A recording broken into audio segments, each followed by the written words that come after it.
ایک شخص حضرت علی رضی اللہ تعالی عنہ کی خدمت میں پیش ہوا اور کہنے لگا، یا علی، انسان زندگی میں ذلیل کیوں ہوتا ہے؟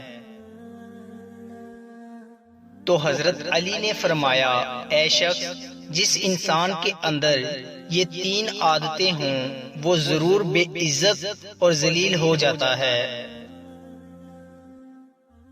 پہلی عادت، جو فضول خرچ کرتا ہو۔ پھر حضرت علی رضی اللہ تعالی عنہ فرمانے لگے، میں نے اللہ پاک کے پیارے رسول صلی اللہ علیہ وآلہ وسلم سے سنا ہے کہ فضول خرچ کرنا شیطان کی صفت ہے، اور دوسرا وہ شخص ہے جو جھوٹ بولتا ہے۔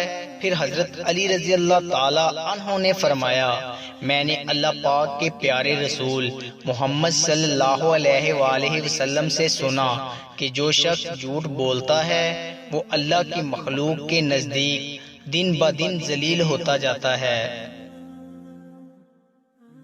اور تیسرا، غصہ کرنا۔ حضرت علی رضی اللہ تعالی عنہ فرمانے لگے، میں نے حضرت محمد صلی اللہ علیہ وآلہ وسلم سے سنا ہے کہ جو انسان اللہ پاک کی مخلوق پہ غصہ کرتا ہے تو یوں وہ انسانوں کے دلوں سے اتر جاتا ہے اور بے عزتی کے دلدل میں گر کر ذلیل و خوار ہو جاتا ہے۔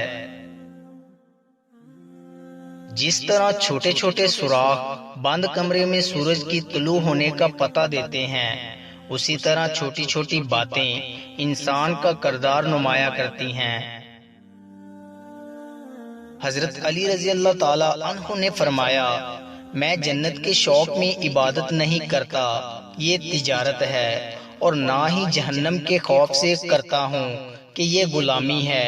میں صرف اس لیے عبادت کرتا ہوں کہ میرا رب عبادت کے لائق ہے۔